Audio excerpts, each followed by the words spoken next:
To our YouTube channel Niranjan Reddy learning hub. ಈ ಒಂದು ವಿಡಿಯೋದಲ್ಲಿ ಬೆಂಗಳೂರು ಉತ್ತರ ವಿಶ್ವವಿದ್ಯಾಲಯದ ಎಸ್ಸಿಪಿ ಸಿಲೆಬಸ್ ಪಠ್ಯಕ್ರಮಕ್ಕೆ ಅನುಸಾರವಾಗಿ 2025 ಸಿಲೆಬಸ್ಗೆ ಅನುಸಾರವಾಗಿ BA first semester political science ಈ ವಿಷಯದಲ್ಲಿ ರಾಜ್ಯಶಾಸ್ತ್ರದ ಮೂಲಭೂತ ಪರಿಕಲ್ಪನೆಗಳು, basic concepts of political science ಈ ಒಂದು ವಿಷಯದಲ್ಲಿ ಇಂದಿನ ವಿಡಿಯೋದಲ್ಲಿ ರಾಜ್ಯಶಾಸ್ತ್ರದ ಅರ್ಥ, ವ್ಯಾಖ್ಯಾನಗಳು, ರಾಜ್ಯಶಾಸ್ತ್ರ ವ್ಯಾಪ್ತಿಯನ್ನು ಇಂದಿನ ವಿಡಿಯೋದಲ್ಲಿ ಅಧ್ಯಯನ ಮಾಡಲಾಗಿದೆ ಹಾಗೂ ಆ ವಿಡಿಯೋದ ಮುಂದುವರಿದ ಭಾಗ ಈ ಒಂದು ವಿಡಿಯೋ ಆಗಿತ್ತು. ಈ ಒಂದು ವಿಡಿಯೋದಲ್ಲಿ ರಾಜ್ಯಶಾಸ್ತ್ರದ ಪ್ರಾಮುಖ್ಯತೆಯನ್ನು ಅಧ್ಯಯನ ಮಾಡಲಾಗುತ್ತಿದೆ. ಇದು ಇಂದಿನ ಎರಡು ಪ್ರಶ್ನೆ ಪತ್ರಿಕೆಗಳಲ್ಲಿ ಮುಖ್ಯವಾಗಿ 10 ಅಂಕಕ್ಕೆ 2 ಬಾರಿ ಕೇಳಲಾಗಿದ್ದು, ಇದು ಪ್ರಮುಖ ಮುಖ್ಯವಾದ ಪ್ರಶ್ನೆ ಎಂದು ಹೇಳಬಹುದು. ಈ ರೀತಿಯಲ್ಲಿ ಈ ಪ್ರಶ್ನೆ ಪತ್ರಿಕೆಗಳು ಹಾಗೂ ಪ್ರಶ್ನೆ ಪತ್ರಿಕೆಗಳಲ್ಲಿ ಮುಖ್ಯವಾಗಿರುವ ಪ್ರಶ್ನೆಗಳನ್ನು ನಮ್ಮ ಒಂದು ಯೂಟ್ಯೂಬ್ ಚಾನಲ್ ನಲ್ಲಿ ಅಧ್ಯಯನ ಮಾಡಲಾಗಿದೆ. ಇಂತಹ ವಿಷಯಗಳನ್ನು ಪಡೆಯಲು ನಮ್ಮ ಚಾನಲ್ ಅನ್ನು ಸಬ್ಸ್ಕ್ರೈಬ್ ಮಾಡಿ. Next step, what are the concepts we want to discuss in this video. ಅಂದರೆ ನಾವು ಈ ಒಂದು ವಿಡಿಯೋದಲ್ಲಿ ನಾವು ಯಾವ ಅಂಶಗಳನ್ನೆಲ್ಲ ಅಧ್ಯಯನ ಮಾಡುತ್ತೇವೆ ಎಂಬುದನ್ನು ಇಲ್ಲಿ ಕಾಣಬಹುದು. ಇಲ್ಲಿ ರಾಜ್ಯಶಾಸ್ತ್ರದ ಪ್ರಾಮುಖ್ಯತೆಯನ್ನು ಈ ಒಂದು ವಿಡಿಯೋದಲ್ಲಿ ಅಧ್ಯಯನ ಮಾಡಲಾಗುತ್ತಿದೆ. ರಾಜ್ಯಶಾಸ್ತ್ರದ ಪ್ರಾಮುಖ್ಯತೆ ಒಳಗೊಂಡಿರುವ ಅಂಶಗಳನ್ನು ಈ ಒಂದು ಸ್ಕ್ರೀನ್ ಮೇಲೆ ಕಾಣಬಹುದು. Next step, importance of political science. ಅಂದ್ರೆ ರಾಜ್ಯಶಾಸ್ತ್ರದ ಪ್ರಾಮುಖ್ಯತೆ ಅಂದರೆ ರಾಜ್ಯಶಾಸ್ತ್ರವನ್ನು ಅಧ್ಯಯನ ಮಾಡುವುದರಿಂದ ಆ ರಾಜ್ಯಶಾಸ್ತ್ರದ ವಿದ್ಯಾರ್ಥಿಗಳಿಗೆ ಏನೆಲ್ಲ ಪ್ರಯೋಜನಗಳು ಅಥವಾ ಅನುಕೂಲಗಳು ಆಗುತ್ತದೆ ಎಂಬುದನ್ನು ರಾಜ್ಯಶಾಸ್ತ್ರದ ಪ್ರಾಮುಖ್ಯತೆ ಎನ್ನುವರು. ಇತ್ತೀಚಿನ ದಿನಗಳಲ್ಲಿ ಸರ್ಕಾರಗಳು, ಅದರಲ್ಲಿ ಪ್ರಜಾಪ್ರಭುತ್ವ ಸರ್ಕಾರಗಳು ಯಥೇಚ್ಛವಾಗಿದ್ದು ಮಾನವನ ಎಲ್ಲಾ ಹಂತಗಳಲ್ಲಿಯೂ, ಅಂದರೆ ಮಾನವನ ಗರ್ಭದಿಂದ, ಅಂದರೆ ಮಾನವನ ಹುಟ್ಟಿನಿಂದಲೂ ಅವರು ಸಾಯುವ ತನಕ ಅಥವಾ ಗೋರಿಯ ತನಕ ಎಲ್ಲಾ ಹಂತಗಳಲ್ಲಿಯೂ ಪ್ರಜೆಗಳ ಎಲ್ಲಾ ಹಂತಗಳಲ್ಲಿಯೂ ರಾಜ್ಯ ಹಾಗೂ ಸರ್ಕಾರವು ಪ್ರಮುಖ ಪಾತ್ರ ವಹಿಸುತ್ತದೆ. ಆದ್ದರಿಂದ ಇಂತಹ ರಾಜ್ಯ ಹಾಗೂ ಸರ್ಕಾರದ ಬಗ್ಗೆ ಹಾಗೂ ಮಾನವನ ರಾಜಕೀಯ ಚಟುವಟಿಕೆಗಳ ಬಗ್ಗೆ ಅಧ್ಯಯನ ಮಾಡುವುದರಿಂದ ರಾಜ್ಯಶಾಸ್ತ್ರವು ಇತ್ತೀಚಿನ ದಿನಗಳಲ್ಲಿ ಅಥವಾ ಸಮಕಾಲೀನ ಪ್ರಪಂಚದಲ್ಲಿ ಪ್ರಮುಖ ಪಾತ್ರ ವಹಿಸುತ್ತದೆ ಎಂದು ಹೇಳಬಹುದು. ಆದ್ದರಿಂದ ರಾಜ್ಯಶಾಸ್ತ್ರದ ಪ್ರಾಮುಖ್ಯತೆಯನ್ನು ಮುಂದಿನಂತೆ ಒಂದೊಂದಾಗಿ ಚರ್ಚಿಸಲಾಗುತ್ತಿದೆ. ನೆಕ್ಸ್ಟ್ ಫಸ್ಟ್ ಪಾಯಿಂಟ್, ಸುಸಂಸ್ಕೃತಿಕ ಜೀವನಕ್ಕೆ ಅವಶ್ಯಕ. ಅಂದ್ರೆ ರಾಜ್ಯಶಾಸ್ತ್ರದ ಸಹಾಯಕದಿಂದ ಸಮಾಜದಲ್ಲಿ ಅಥವಾ ರಾಜ್ಯದಲ್ಲಿ ವ್ಯಕ್ತಿಯು ಸಾಂಸ್ಕೃತಿಕ ಜೀವನವನ್ನು ನಡೆಸಲು ಸಹಾಯಕವಾಗಿರುತ್ತದೆ. ಅಂದರೆ ರಾಜ್ಯದಲ್ಲಿ ವ್ಯಕ್ತಿಯ ಹಕ್ಕುಗಳು, ಸ್ವಾತಂತ್ರ್ಯ, ಸಮಾನತೆ, ಭ್ರಾತೃತ್ವ, ನ್ಯಾಯ ಇಂತಹ ವಿಷಯಗಳನ್ನು ತಿಳಿದುಕೊಳ್ಳಬಹುದು. ಇಂತಹ ವಿಷಯಗಳನ್ನು ತಿಳಿದಿರುವುದರಿಂದ ವ್ಯಕ್ತಿಗೆ ತನ್ನ ಹಕ್ಕುಗಳನ್ನು ಮಾತ್ರ ರಕ್ಷಿಸಿಕೊಳ್ಳುವುದು ಮಾತ್ರವಲ್ಲದೆ ಇತರ ವ್ಯಕ್ತಿಗರಿಗೆ ತೊಂದರೆ ಆಗದಂತೆ, ಇತರ ವ್ಯಕ್ತಿಗಳನ್ನು ತಮ್ಮಂತೆ ಸಮಾನವಾಗಿ ಕಾಣುವುದಕ್ಕೆ ಹಾಗೂ ಯಾವುದೇ ರೀತಿಯಲ್ಲಿ ಬೇರೆಯವರಿಗೆ ತೊಂದರೆ ಆಗದಂತೆ ನಡೆಸಲು ರಾಜ್ಯಶಾಸ್ತ್ರವು ಪ್ರಮುಖ ಪಾತ್ರ ವಹಿಸುತ್ತದೆ. ಆದ್ದರಿಂದ ರಾಜ್ಯದಲ್ಲಿ ಅಥವಾ ಸಮಾಜದಲ್ಲಿ ವ್ಯಕ್ತಿಯನ್ನು ಸುಸಂಸ್ಕೃತರಾಗಿ ಬದಲಾಯಿಸಲು ರಾಜ್ಯಶಾಸ್ತ್ರವು ಪ್ರಮುಖ ಪಾತ್ರ ವಹಿಸುತ್ತದೆ. ಇದರಲ್ಲಿ ಅಂದ್ರೆ ರಾಜ್ಯಶಾಸ್ತ್ರ ಅಧ್ಯಯನದಿಂದ ವ್ಯಕ್ತಿಯು ಹಕ್ಕುಗಳು ಹಾಗೂ ಕರ್ತವ್ಯಗಳು, ಸಮಾನತೆ, ಸ್ವಾತಂತ್ರ್ಯ, ನ್ಯಾಯ, ಭ್ರಾತೃತ್ವ ಇಂತಹ ವಿಷಯಗಳನ್ನು ತಿಳಿದುಕೊಳ್ಳಲು ಅಥವಾ ಅರ್ಥ ಮಾಡಿಕೊಳ್ಳಲು ರಾಜ್ಯಶಾಸ್ತ್ರ ಪ್ರಮುಖ ಪಾತ್ರ ವಹಿಸುತ್ತದೆ. Second point, study state and government. ಅಂದರೆ ರಾಜ್ಯ ಮತ್ತು ಸರ್ಕಾರದ ಬಗ್ಗೆ ತಿಳುವಳಿಕೆ. ಅಂದ್ರೆ ರಾಜ್ಯಶಾಸ್ತ್ರ ಅಧ್ಯಯನ ಮಾಡುವುದರಿಂದ ರಾಜ್ಯ ಹಾಗೂ ಸರ್ಕಾರಗಳ ಎರಡು ಪರಿಕಲ್ಪನೆಗಳ ಬಗ್ಗೆ ತಿಳುವಳಿಕೆ ಇರುತ್ತದೆ. ಅಂದರೆ ವ್ಯಕ್ತಿಯು ರಾಜ್ಯದಲ್ಲಿ ಜೀವಿಸುವುದರಿಂದ ರಾಜ್ಯದ ಅರ್ಥ, ರಾಜ್ಯದ ಅಗತ್ಯತೆ, ಅಂದರೆ ರಾಜ್ಯ ತಮಗೆ ಎಷ್ಟು ಪ್ರಾಮುಖ್ಯತೆ ಇರುತ್ತದೆ ಹಾಗೂ ರಾಜ್ಯದ ಸ್ವರೂಪ ಬಗ್ಗೆ ಹಾಗೂ ಸರ್ಕಾರದ ಅಂಗಗಳು ಹಾಗೂ ಸರ್ಕಾರದ ವಿಧಗಳು, ಶಾಸಕಾಂಗ, ಕಾರ್ಯಾಂಗ, ನ್ಯಾಯಾಂಗ ಇವುಗಳ ಬಗ್ಗೆ ಅಧ್ಯಯನ ಮಾಡುವುದರಿಂದ ರಾಜ್ಯಶಾಸ್ತ್ರದ ವಿದ್ಯಾರ್ಥಿಗಳಿಗೆ ಇವುಗಳ ಬಗ್ಗೆ ಜ್ಞಾನ ಹೆಚ್ಚಾಗುತ್ತದೆ ಹಾಗೂ ಇಂತಹ ರೀತಿಯಲ್ಲಿ ರಾಜ್ಯ ಹಾಗೂ ಸರ್ಕಾರದ ಬಗ್ಗೆ ಸಂಪೂರ್ಣ ಜ್ಞಾನವು ರಾಜ್ಯಶಾಸ್ತ್ರದ ವಿದ್ಯಾರ್ಥಿಗಳಿಗೆ ತಿಳಿಯುತ್ತದೆ. Next point, third point, rights and duties. ಅಂದ್ರೆ ಹಕ್ಕುಗಳು ಮತ್ತು ಕರ್ತವ್ಯಗಳ ಬಗ್ಗೆ ತಿಳುವಳಿಕೆ. ಅಂದ್ರೆ ರಾಜ್ಯಶಾಸ್ತ್ರ ಅಧ್ಯಯನ ಮಾಡುವುದರಿಂದ, ಇಲ್ಲಿ ಸಂವಿಧಾನಗಳನ್ನು ಅಧ್ಯಯನ ಮಾಡುವುದರಿಂದ ಅಥವಾ ಸರ್ಕಾರಗಳನ್ನು ಅಧ್ಯಯನ ಮಾಡುವುದರಿಂದ ಒಂದು ರಾಜ್ಯದಲ್ಲಿ ತಮ್ಮ ತಮ್ಮ ನಾಗರಿಕರಿಗೆ ಯಾವ ರೀತಿಯ ಹಕ್ಕುಗಳು ಹಾಗೂ ಕರ್ತವ್ಯಗಳನ್ನು ನೀಡಿದೆ ಎಂಬುದನ್ನು ತಿಳಿಯುತ್ತದೆ. ಹಾಗೂ ರಾಜ್ಯಶಾಸ್ತ್ರವು ಹಕ್ಕುಗಳ ಬಗ್ಗೆ ಅಧ್ಯಯನ ಮಾಡುವುದರಿಂದ ತನ್ನ ವಿದ್ಯಾರ್ಥಿಗಳಿಗೆ ಯಾವ ಯಾವ ರೀತಿಯ ಹಕ್ಕುಗಳಿದೆ, ಅಂದರೆ ಮೂಲಭೂತ ಹಕ್ಕುಗಳು ಯಾವ ರೀತಿ ಇದೆ, ಅವುಗಳನ್ನು ಹೇಗೆ ರಕ್ಷಿಸಿಕೊಳ್ಳಬಹುದು ಹಾಗೂ ಆ ಹಕ್ಕುಗಳು ಸರ್ಕಾರದಿಂದ ಸರಿಯಾಗಿ ಲಭ್ಯವಾಗುತ್ತಿದೆಯೇ ಅಥವಾ ಯಾವುದೇ ಉಲ್ಲಂಘನೆಗಳು ಅಥವಾ ಧಕ್ಕೆ ಆಗುತ್ತಿದೆ ಎಂಬುದನ್ನು ಸುಲಭವಾಗಿ ತಿಳಿದುಕೊಳ್ಳಬಹುದು. ಭಾರತ ಸಂವಿಧಾನದಲ್ಲಿ 6ನೇ ಮೂಲಭೂತ ಹಕ್ಕಿಂದ ಮುಂದಿರುವ 5 ಮೂಲಭೂತ ಹಕ್ಕುಗಳನ್ನು ರಕ್ಷಿಸಿಕೊಳ್ಳಬಹುದು. ವ್ಯಕ್ತಿಗೆ ಅಥವಾ ವಿದ್ಯಾರ್ಥಿಗೆ ಜ್ಞಾನ ಇದ್ದರೆ ಮಾತ್ರ ಇಂತಹದಕ್ಕೆ ಸಹಕಾರಿಯಾಗಿದೆ. ಇಂತಹ ಹಕ್ಕುಗಳನ್ನು ರಕ್ಷಿಸಿಕೊಳ್ಳಲು ರಾಜ್ಯಶಾಸ್ತ್ರ ಪ್ರಮುಖ ಪಾತ್ರ ವಹಿಸುತ್ತದೆ. ನಾವು ರಾಜ್ಯದಿಂದ ಹಕ್ಕುಗಳನ್ನು ಪಡೆದುಕೊಂಡಿದ್ದರೆ ನಾವು ರಾಜ್ಯಕ್ಕೆ ಕರ್ತವ್ಯಗಳನ್ನು ಅಥವಾ ಸೇವೆಗಳನ್ನು ನೀಡಬೇಕಾಗುತ್ತದೆ. ಇಂತಹ ಕರ್ತವ್ಯಗಳು ನಾವು ಏಕೆ ಮಾಡಬೇಕು, ಅದರ ಪ್ರಾಮುಖ್ಯತೆಯನ್ನು ತಿಳಿದುಕೊಳ್ಳಲು ರಾಜ್ಯಶಾಸ್ತ್ರದಿಂದ ಮಾತ್ರ ಸಾಧ್ಯವಾಗುತ್ತದೆ. ಆದ್ದರಿಂದ ಹಕ್ಕುಗಳು ಮತ್ತು ಕರ್ತವ್ಯಗಳು ಎರಡನ್ನೂ ತಿಳಿದುಕೊಳ್ಳಲು ರಾಜ್ಯಶಾಸ್ತ್ರ ಪ್ರಮುಖ ಪಾತ್ರ ವಹಿಸುತ್ತದೆ. ನೆಕ್ಸ್ಟ್ ಪಾಯಿಂಟ್, ಥರ್ಡ್ ಪಾಯಿಂಟ್, ಸರ್ಕಾರದ ಕಾರ್ಯಾಚರಣೆ ಬಗ್ಗೆ ತಿಳುವಳಿಕೆ. ಅಂದ್ರೆ ಸರ್ಕಾರವು ಯಾವ ರೀತಿ ಕಾರ್ಯನಿರ್ವಹಿಸುತ್ತದೆ ಹಾಗೂ ಸರ್ಕಾರದ ರಚನೆ, ಸರ್ಕಾರದ ಅರ್ಥ, ಸರ್ಕಾರ ಯಾವ ರೀತಿ ರಚನೆ ಆಗಬೇಕು ಈ ಎಲ್ಲವುದರ ಬಗ್ಗೆ ರಾಜ್ಯಶಾಸ್ತ್ರ ಜ್ಞಾನವನ್ನು ನೀಡುತ್ತದೆ.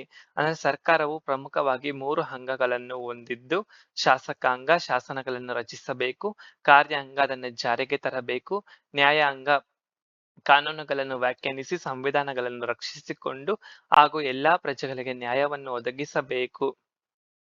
ಇಂತಹ ರೀತಿಯಲ್ಲಿ ಸರ್ಕಾರವು ವಿಭಜನೆಯಾಗಿದ್ದು ಅಥವಾ ಸರ್ಕಾರವು ತನ್ನ ಅಂಗಗಳನ್ನು ಹೊಂದಿದ್ದು ಅದು ಸರಿಯಾದ ರೀತಿಯಲ್ಲಿ ಕಾರ್ಯನಿರ್ವಹಿಸುತ್ತಿದೆಯೇ ಅಥವಾ ಇಲ್ಲವೇ, ತಮ್ಮ ಕಾರ್ಯಗಳನ್ನು ಹೇಗೆ ನಿರ್ವಹಿಸಬೇಕು ಎಂದು ವೀಕ್ಷಿಸಿಕೊಳ್ಳಲು ರಾಜ್ಯಶಾಸ್ತ್ರ ಅಧ್ಯಯನ ಮಾಡುವುದರಿಂದ ಮಾತ್ರ ಸಾಧ್ಯ. ಆದ್ದರಿಂದ ರಾಜ್ಯಶಾಸ್ತ್ರ ಅಧ್ಯಯನ ಮಾಡುವುದರಿಂದ ಸರ್ಕಾರದ ಕಾರ್ಯಾಚರಣೆಗಳ ಬಗ್ಗೆ ಹೆಚ್ಚು ತಿಳಿದುಕೊಳ್ಳಲು ಸಹಕಾರಿಯಾಗಿರುತ್ತದೆ.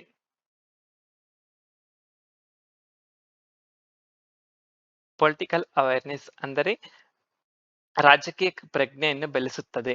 ಅಂದರೆ ರಾಜ್ಯಶಾಸ್ತ್ರದಿಂದ ಮಾತ್ರ ಮಾನವನ ರಾಜಕೀಯ ಚಟುವಟಿಕೆಗಳು ಅಥವಾ ರಾಜ್ಯದಲ್ಲಿ ರಾಜಕೀಯ ಪಕ್ಷಗಳು ಹಾಗೂ ಸರ್ಕಾರದ ರಚನೆ, ಸರ್ಕಾರದ ಕಾರ್ಯಗಳು ಹಾಗೂ ಚುನಾವಣೆಗಳು ಹಾಗೂ ಪಕ್ಷ ಪದ್ಧತಿ, ರಾಜಕೀಯ ಪಕ್ಷಗಳು ಯಾವ ರೀತಿಯಲ್ಲಿ ಕಾರ್ಯನಿರ್ವಹಿಸುತ್ತದೆ ಅಥವಾ ತಮ್ಮ ಪ್ರಜೆಗಳಿಗೆ ಯಾವ ರೀತಿಯ ಸದಸ್ಯರು ಆಯ್ಕೆ ಬಂದರೆ ಅಥವಾ ಯಾವ ರೀತಿಯ ಪಕ್ಷಗಳು ಸರ್ಕಾರವನ್ನು ರಚನೆ ಮಾಡಿದರೆ ತಮಗೆ ಉಪಯೋಗವಾಗುತ್ತಿದೆ ಹಾಗೂ ಸರ್ಕಾರಗಳು ಯಾವ ರೀತಿ ಕಾರ್ಯನಿರ್ವಹಿಸುತ್ತಿದೆ, ಅವು ಸರಿಯಾಗಿ ಕಾರ್ಯನಿರ್ವಹಿಸುತ್ತಿದೆಯೇ ಅಥವಾ ಇಲ್ಲವೇ ಎಂಬುದನ್ನು ತಿಳಿದುಕೊಳ್ಳಲು ರಾಜ್ಯಶಾಸ್ತ್ರ ಪ್ರಮುಖ ಪಾತ್ರ ವಹಿಸುತ್ತದೆ.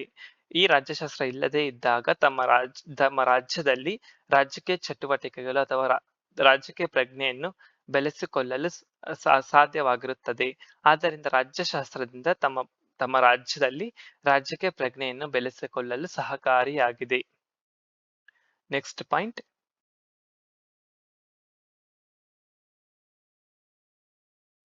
ರಾಜಕೀಯ ಸಿದ್ಧಾಂತಗಳ ಉಗಮದ ಬಗ್ಗೆ ತಿಳುವಳಿಕೆ. ಅಂದ್ರೆ ರಾಜಕೀಯ ಸಿದ್ಧಾಂತಗಳು ಮಾನವನಿಗೆ ಸಂಬಂಧಿಸಿದಂತೆ ಹಲವಾರು ರಾಜಕೀಯ ಸಿದ್ಧಾಂತಗಳಿದ್ದು ಅವು ಯಾವ ರೀತಿಯಲ್ಲಿ ಉಗಮವಾಗಿದೆ, ಅದರ ಐತಿಹಾಸಿಕ ಹಿನ್ನೆಲೆ ಹಾಗೂ ಅವು ಯಾವ ರೀತಿಯಲ್ಲಿ ಹಂತವಾಗಿ ಬೆಳವಣಿಗೆ ಆಗಿದೆ ಎಂಬುದನ್ನು ರಾಜ್ಯಶಾಸ್ತ್ರದಿಂದ ಮಾತ್ರ ತಿಳಿದುಕೊಳ್ಳಲು ಸಹಕಾರಿಯಾಗಿದೆ. ಉದಾಹರಣೆಗೆ ಹೇಳುವುದಾದರೆ ಪ್ರಜಾಪ್ರಭುತ್ವ ಇದು 5,000 ವರ್ಷಗಳಷ್ಟು ಇತಿಹಾಸ ಹೊಂದಿದ್ದು ಇದು ಪ್ರಾಚೀನ ಗ್ರೀಕ್ನಿಂದ ಕಾಣಬಹುದು. ಇದು ಹಂತವಾಗಿ ಬೆಳೆದು ಬಂದಿರುವುದಾಗಿದ್ದರೂ ಸಹ ಇದು ಇತ್ತೀಚಿನ ದಿನಗಳಲ್ಲಿಯೂ ಹೆಚ್ಚು ಅಸ್ತಿತ್ವದಲ್ಲಿರುವುದನ್ನು ಕಾಣಬಹುದು.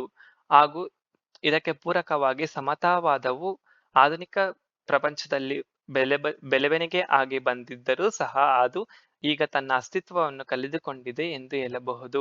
ಇದೇ ರೀತಿಯಲ್ಲಿ ಸಮಾಜವಾದ, ಉದಾರವಾದ ಗಾಂಧಿವಾದ ಇಂಥ ಮುಂತಾದ ರೀತಿಯ ಹಲವಾರು ರಾಜಕೀಯ ಸಿದ್ಧಾಂತಗಳು ಅವು ಹೇಗೆ ಉಗಮವಾಗಿದೆ ಹಾಗೂ ಅದು ಹೇಗೆ ವಿಕಾಸಗೊಂಡಿದೆ ಹಾಗೂ ಪ್ರಸ್ತುತ ಸಮಕಾಲೀನ ಪ್ರಪಂಚದಲ್ಲಿ ಅವು ಅಸ್ತಿತ್ವದಲ್ಲಿ ಇದೆಯೇ ಅಥವಾ ಇಲ್ಲವೇ ತಮ್ಮ ಪ್ರಾಮುಖ್ಯತೆ ಏನು ಎಂದು ತಿಳಿದುಕೊಳ್ಳಲು ರಾಜ್ಯಶಾಸ್ತ್ರ ಪ್ರಮುಖ ಪಾತ್ರ ವಹಿಸುತ್ತದೆ.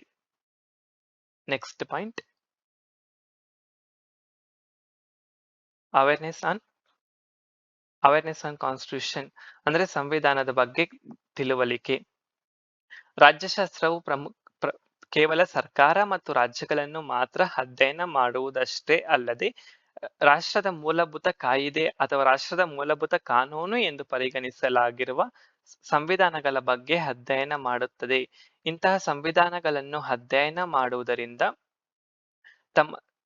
ತಮ್ಮ ಸರ್ಕಾರಗಳು ಯಾವ ರೀತಿ ರಚನೆಯಾಗಬೇಕು ಹಾಗೂ ಯಾವ ರೀತಿ ಕಾರ್ಯನಿರ್ವಹಿಸಬೇಕು ಹಾಗೂ ತಮ್ಮ ಮೂಲಭೂತ ಕಾನೂನು ಅಥವಾ ತಮ್ಮ ಸಂವಿಧಾನದಲ್ಲಿ ಪ್ರಜೆಗಳಿಗೆ ಯಾವ ರೀತಿಯ ಅವಕಾಶಗಳನ್ನು ನೀಡಲಾಗಿದೆ ಹಾಗೂ ಮೂಲಭೂತ ಹಕ್ಕುಗಳು, ಮೂಲಭೂತ ಕರ್ತವ್ಯಗಳು ಹಾಗೂ ಪ್ರಜೆಗಳಿಗೆ ಇರುವ ಸವಲತ್ತುಗಳನ್ನು ತಿಳಿದುಕೊಳ್ಳಲು ರಾಜ್ಯಶಾಸ್ತ್ರ ಪ್ರಮುಖ ಪಾತ್ರ ವಹಿಸುತ್ತದೆ. ಎಲ್ಲಾ ರೀತಿಯಲ್ಲಿ ಸಂವಿಧಾನಗಳನ್ನು ಸುಲಭವಾಗಿ ಹಾಗೂ ಸರಳವಾಗಿ ಅರ್ಥ ಮಾಡಿಕೊಳ್ಳಲು ಹಾಗೂ ತಮ್ಮಲ್ಲಿರುವ ವಿಷಯಗಳನ್ನು ತಿಳಿದುಕೊಳ್ಳಲು ಹಾಗೂ ತಮ್ಮಲ್ಲಿ ಸಂವಿಧಾನದ ಇರುವ ನಿಯಮಗಳಿಗೆ ಬದ್ಧವಾಗಿ ರಾಜಕೀಯ ಸಂಸ್ಥೆಗಳು ಹಾಗೂ ಪ್ರಜೆಗಳು ಪಾಲಿಸುತ್ತಿದ್ದಾರೆ ಇಲ್ಲವೇ ಎಂಬುದನ್ನು ತಿಳಿದುಕೊಳ್ಳಲು ರಾಜ್ಯಶಾಸ್ತ್ರ ತಮ್ಮ ವಿದ್ಯಾರ್ಥಿಗಳಿಗೆ ಜ್ಞಾನವನ್ನು ಒದಗಿಸುತ್ತದೆ ಹಾಗೂ ಸಂವಿಧಾನಗಳನ್ನು ಸುಲಭವಾಗಿ ಅಧ್ಯಯನ ಮಾಡಲು ರಾಜ್ಯಶಾಸ್ತ್ರ ಸಹಕಾರಿಯಾಗಿದೆ. ನೆಕ್ಸ್ಟ್ ಪಾಯಿಂಟ್, ರಾಷ್ಟ್ರ ನಾಯಕರಿಗೆ ದಾರಿ ದೀಪ ಅಂದ್ರೆ ರಾಜ್ಯಶಾಸ್ತ್ರದಿಂದ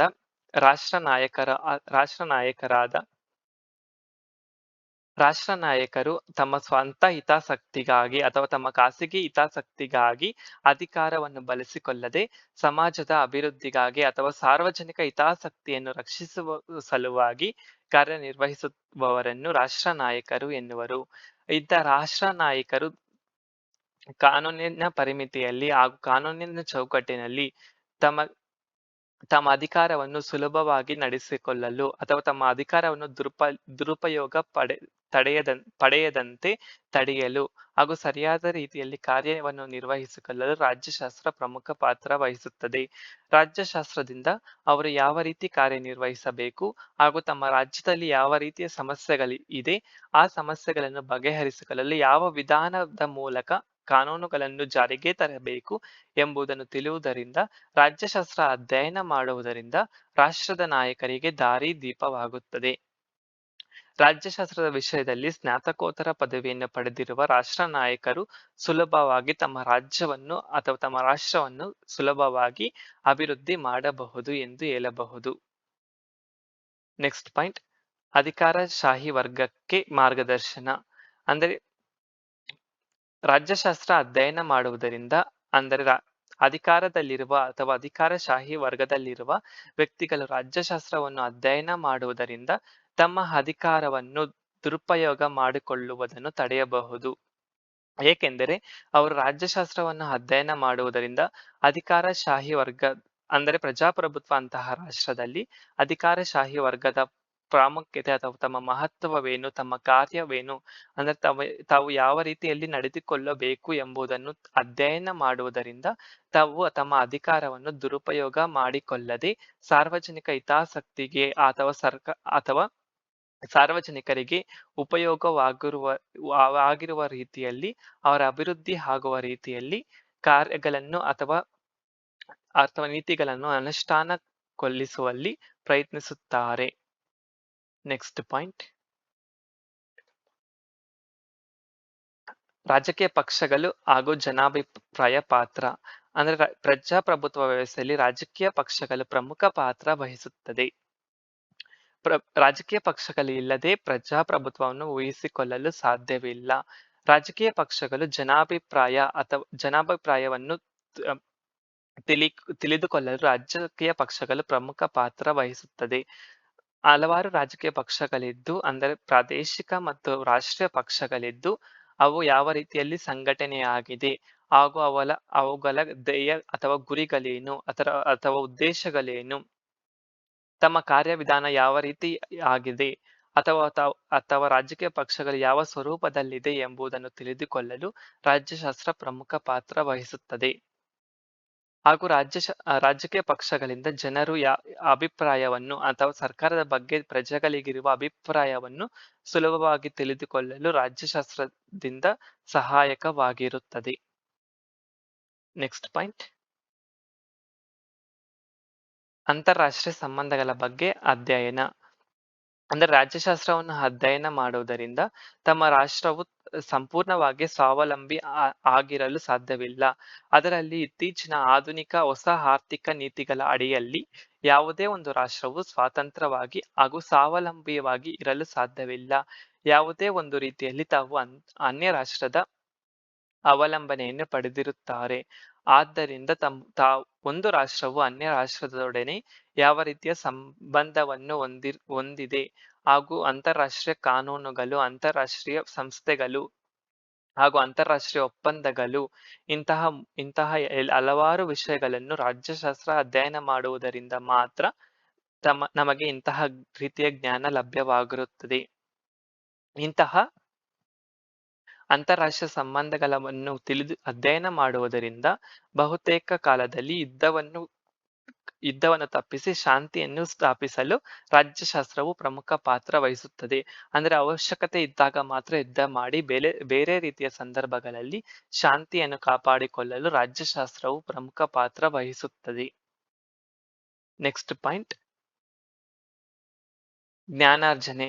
ಅಂದ್ರೆ ರಾಜ್ಯಶಾಸ್ತ್ರವನ್ನು ಅಧ್ಯಯನ ಮಾಡುವುದರಿಂದ ಮಾನವನ ಹಕ್ಕುಗಳು ಹಾಗೂ ಕರ್ತವ್ಯಗಳು, ಸಮಾನತೆ, ಸ್ವಾತಂತ್ರ್ಯ, ಭ್ರಾತೃತ್ವ, ಸರ್ಕಾರ, ರಾಜ್ಯ, ಸಂವಿಧಾನಗಳು ಮಾತ್ರ ಅಧ್ಯಯನ ಮಾಡುವುದೇ ಅಷ್ಟೇ ಅಲ್ಲದೆ ರಾಜ್ಯಶಾಸ್ತ್ರವನ್ನು ಅಧ್ಯಯನ ಮಾಡಿರುವ ಅಂದ್ರೆ ರಾಜ್ಯಶಾಸ್ತ್ರ ವಿಷಯದಲ್ಲಿ ಸ್ನಾತಕೋತ್ತರವನ್ನು ಪಡೆದಿರುವ ವಿದ್ಯಾರ್ಥಿಗಳು ತಮ್ಮ ಸಂಶೋಧನೆಗಳ ಮೂಲಕ ಹಲವಾರು ವಿಚಾರಗಳನ್ನು ಒಟ್ಟಿ ಹಾಕಬಹುದು. ಇಂತಹ ವಿಚಾರಗಳನ್ನು ಪರಿಚಯಿಸುವುದರಿಂದ ರಾಜ್ಯಶಾಸ್ತ್ರದ ವಿಷಯ ತುಂಬಾ ವಿಶಾಲವಾಗಿ ಅದು ಜ್ಞಾನವನ್ನು ಪಡೆದುಕೊಳ್ಳಲು ಸಹಕಾರಿಯಾಗಿದೆ. ಇಂತಹ ರೀತಿಯಲ್ಲಿ ಮಾನವನ ಎಲ್ಲಾ ರಾಜಕೀಯ ಚಟುವಟಿಕೆಗಳು ಹಾಗೂ ಸಮಾಜದಲ್ಲಿ ತಾನು ಸ್ವಾತಂತ್ರ್ಯವಾಗಿರಲು ಹಾಗೂ ಸಮಾನತೆಯನ್ನು ಕಾಣಲು ಹಾಗೂ ಸರ್ಕಾರದ ದುರುಪಯೋಗವನ್ನು ತಡೆದುಕೊಳ್ಳಲು ಎಲ್ಲಾ ರೀತಿಯಲ್ಲೂ ಜ್ಞಾನವನ್ನು ಪಡೆದುಕೊಳ್ಳಲು ರಾಜ್ಯಶಾಸ್ತ್ರವು ಪ್ರಮುಖ ಪಾತ್ರ ವಹಿಸುತ್ತದೆ. ನೆಕ್ಸ್ಟ್ ಪಾಯಿಂಟ್, ಸಹನೆ ಮತ್ತು ಸಹಕಾರ ಭಾವನೆ. ಅಂದ್ರೆ ರಾಜ್ಯಶಾಸ್ತ್ರವನ್ನು ಅಧ್ಯಯನ ಮಾಡುವುದರಿಂದ ಪ್ರಜಾಪ್ರಭುತ್ವದಲ್ಲಿ ಸಹನೆ ಅಂದ್ರೆ ನಮಗೆ ಯಾವುದೇ ರೀತಿಯ ಇನ್ನೊಬ್ಬರಿಗೆ ತೊಂದರೆ ಆಗದಂತೆ ಶಾಂತಿಯುತವಾಗಿ ಸಹಕಾರವನ್ನು ಮಾಡುವ ಮನೋಭಾವನೆಯು ರಾಜ್ಯಶಾಸ್ತ್ರದಿಂದ ಬೆಳೆಯಲು ಸಹಕಾರಿಯಾಗಿದೆ.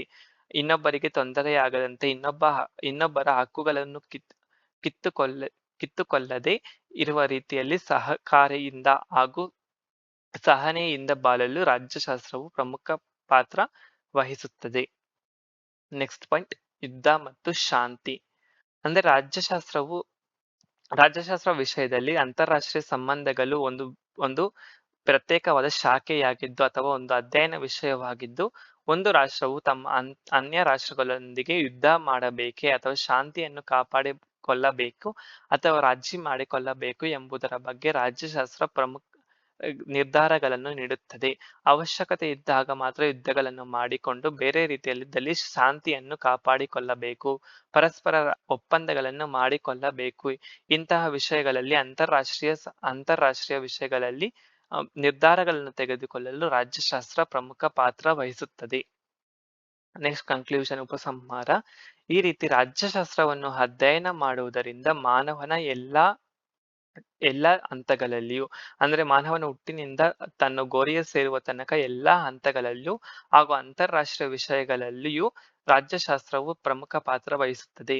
ಹೀಗೆ ರಾಜ್ಯಶಾಸ್ತ್ರ ಪ್ರಾಮುಖ್ಯತೆಯನ್ನು ವಿವರಿಸುತ್ತಾ ರಾಜಕೀಯ ಚಿಂತಕರಾದ ಜಾರ್ಜ್ ಬರ್ನಾರ್ಡ್ ಶಾ ಅವರು ಅಭಿಪ್ರಾಯಪಟ್ಟಿರುವುದನ್ನು ನೆನಪಿಸಿಕೊಳ್ಳಬಹುದು. ಅವರ ಪ್ರಕಾರ ರಾಜ್ಯಶಾಸ್ತ್ರದ ಅಧ್ಯಯನದಿಂದ ಮಾತ್ರ ವಿಶ್ವದ ನಾಗರಿಕತೆಯನ್ನು ಉಳಿಸಬಹುದು ಎಂದು ಅಭಿಪ್ರಾಯಪಟ್ಟಿದ್ದಾರೆ. ಇದು ರಾಜ್ಯಶಾಸ್ತ್ರದ ಪ್ರಾಮುಖ್ಯತೆಯನ್ನು ಪ್ರತಿಬಿಂಬಿಸುತ್ತದೆ. ಇದು ಪರೀಕ್ಷೆಗೆ 10 ಅಂಕಕ್ಕೆ ಪ್ರಮುಖ ಮುಖ್ಯವಾದ ಪ್ರಶ್ನೆಯಾಗಿದೆ. ಈ ರೀತಿ ಎಲ್ಲ ವಿಷಯಗಳನ್ನು ಸರಳವಾಗಿ ಹಾಗೂ ಸುಲಭವಾಗಿ ನಮ್ಮ ಒಂದು ಯೂಟ್ಯೂಬ್ ಚಾನಲ್ ಅನ್ನು ಅಧ್ಯಯನ ಮಾಡಲಾಗಿದೆ. ಇಂತಹ ಹೆಚ್ಚುವರಿ ವಿಡಿಯೋಗಳನ್ನು ಪಡೆದುಕೊಳ್ಳಲು ನಮ್ಮ ಚಾನಲ್ ಅನ್ನು ಸಬ್ಸ್ಕ್ರೈಬ್ ಮಾಡಿ ಹಾಗೂ ಶೇರ್ ಮಾಡಿ. ನಿಮ್ಮ ಅಭಿಪ್ರಾಯವನ್ನು ಕಾಮೆಂಟ್‌ನಲ್ಲಿ ತಿಳಿಸಿ. ಯಾವುದೇ ಒಂದು ವಿಷಯಗಳು ಬೇಕಾದರೆ ಕಾಮೆಂಟ್‌ನಲ್ಲಿ ತಿಳಿಸಿ. ಪ್ರಶ್ನೆ ಪತ್ರಿಕೆಗಳನ್ನು ಕೂಡ ನಮ್ಮ ಒಂದು ಯೂಟ್ಯೂಬ್ ಚಾನಲ್‌ನಲ್ಲಿ ಅಪ್ಲೋಡ್ ಮಾಡಲಾಗಿದೆ. Thank you for watching. Subscribe and share. Subscribe for more videos.